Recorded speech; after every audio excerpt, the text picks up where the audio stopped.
for a gamer, stepping up to a Vega card is like having terrible vision and putting on a pair of glasses for the very first time. Like, you thought you were seeing before, but you weren't. The level of fidelity and performance you're gonna get out of a Vega card, it's like you're playing video games again for the first time.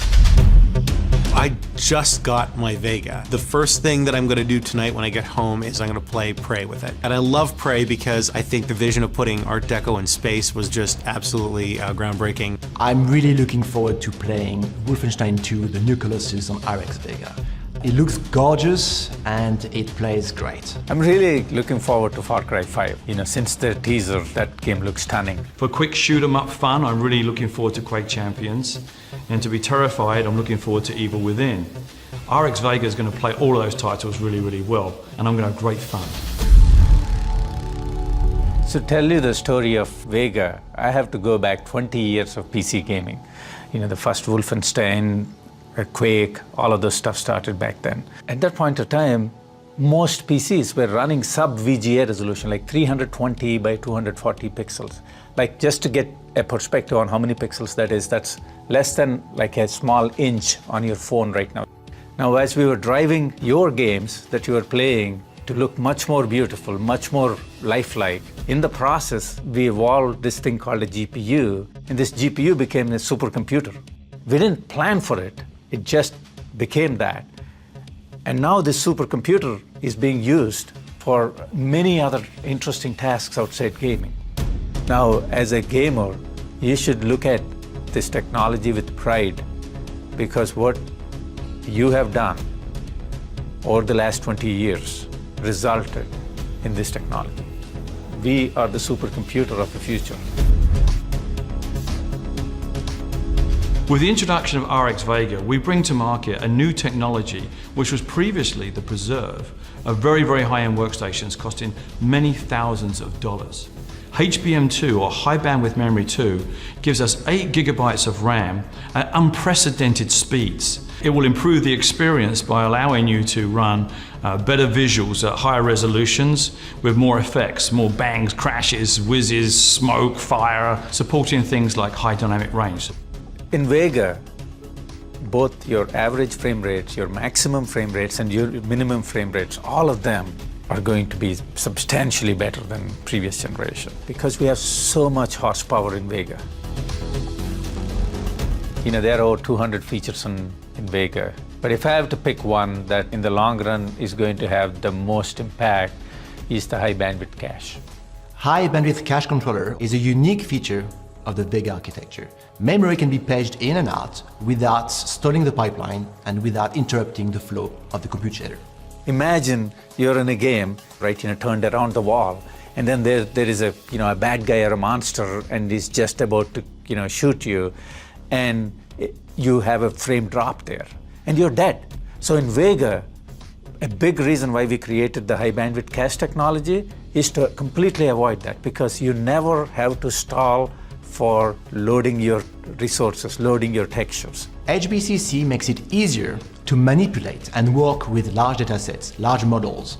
So obviously at Bethesda, we're known for making games with big worlds, and with those big worlds comes the need for more technology. It's not just about making a massive world where you can go anywhere and do anything, but it's about being able to see that whole world at a really incredible resolution, to really feel like this is a place that you're in. On Far Cry 5, we spent almost a year just building the world, just building the space and making it feel credible. So that means from every blade of grass, all the way up to the clouds in the sky, to the way the water works, to how people respond, to the way that the wind comes across the mountains, to the music that you hear. It has to feel like a real place. RX Vega supports a new feature called Rapid Packed Math. It is the ability to execute 2 shader instructions for the price of 1. This means better performance, and obviously better performance is all good news for developers and gamers. So when we have low-level access to the hardware, we're able to spend a lot of our time optimizing for that specifically. That means we can take full advantage and design our engine around the graphics architecture. We've been working closely with a company in Finland called FutureMark.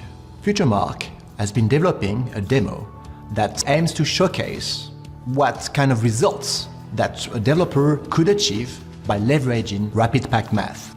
This demo shows a performance benefit of at least 15%. if you've got a modern graphics card, it's pumping out so many frames per second, and if your monitor can't keep up with it, you're going to end up with screen tearing, and it's horrible, and it takes away from your game. What FreeSync does is stop that tearing from happening. FreeSync is a technology that allows us to adapt the refresh rate of the monitor to the rate the game can actually render frames at. You get no tearing and you get low latency without motion judder. FreeSync 2 monitors will really be the highest quality version of FreeSync. I fought really hard for the term free because we believe in open standards and we wanted as many people as possible to have access to what we thought was really great technology. If you were in a tournament, every frame counts, and if some of those frames are tearing, you're not sure if you've moved far enough, whether you're spot on, whether you can take the shot.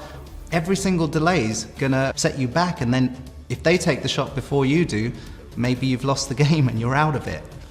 With 240 Hz and FreeSync on, it felt like I was in the game again. It felt like I was completely connected, and it meant I could play my game without worrying about the hardware. For a game like Quake Champions, you know, a FreeSync monitor and the refresh rate is all about having the right equipment to play the sport. You don't go play baseball without a bat. You shouldn't play football without a helmet. You shouldn't be playing Quake Champions without FreeSync. Like, you need a monitor that is going to allow you to embrace what Quake Champions is, which is a true competitive, entirely skill-based game. FreeSync 2.0 is our latest and greatest FreeSync monitor technology.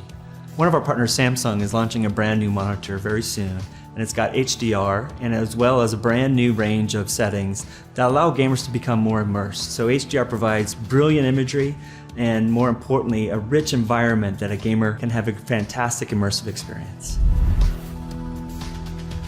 Right from the start, Vega delivers amazing performance and amazing game experience. The thing with Radeon software is that although it brings out the best from the hardware, it will actually take the hardware to the next level. We are delivering a set of tools that is also going to be enabling game developers to customize the gameplay for that hardware, for more responsive, sharper, more intense gaming. And this is the value of Vega. It's a platform that is great now, but it's going to be even greater in the future.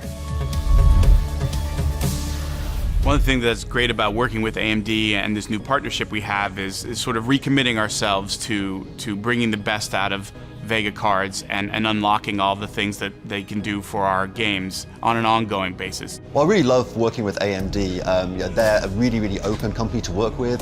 We love working with graphics hardware, right? And optimizing and squeezing out every little possible bit of power, designing our algorithms around it, and hopefully the gamers really benefit from that and they get great experience in playing our games. We announced the new Wolfenstein game, Wolfenstein 2, the new Colossus this year at E3, and we're super excited about bringing this sort of non-stop, crazy, over-the-top action thrill ride and bringing it out using the Vulkan technology so that it's not only going to play amazing, but it's going to look amazing. We're super excited to announce that Far Cry 5 is collaborating with AMD. You know, on Far Cry, we really want to try and be pushing what we can be doing graphically. We know that this brand started on PC. We know that it's really important to the people who know Far Cry all the way back from the very beginning. And so we think about what we want to be able to do in the future, what we want to be able to build. We need a collaborative partner that's going to be able to say, okay, how far do you guys want to go? How do you want to push it? And AMD gives us that. We wanted to get out there on the road and give gamers a chance to test drive it, to sit in front of it, to have it up on a beautiful FreeSync monitor and being able to go and just drink up that gaming experience. Once they had a chance to experience the buttery smooth frame rates, the incredibly high resolutions, the high dynamic range, just seeing that sense of wonder and excitement on the face of the gamer, that just made us feel so excited, and that all the effort that we went to bring Vega to market was worth it in every respect. You take a top-line product and the price to performance value there is just amazing. Yeah, I can't wait for Vega. As soon as you guys release one, I want one in my hand. There was meetings and meetings that we had with Raja where, we'd go on and on about the Shroud, and I would stop him and say, okay, can we move on to engineering? And Raja would be like, this is engineering. And I didn't understand it until I actually saw the final Shroud. It blew my mind away. I'm like, wow, this is actually beautiful. You should choose Radeon RX Vega if you care about those higher resolutions, if you care about having the very best GPU for new standards like Vulkan or DirectX 12. You should choose and care about Vega if you want to make sure that your games are being played the way they were meant to be. Turn up all your quality settings and run your games in their fullest glory with the best visual quality that the game developer intended you to enjoy. You get a glass with FreeSync because that's the buttery smooth glass, and the best GPU to drive that is Vega. That's it. That's the simple answer.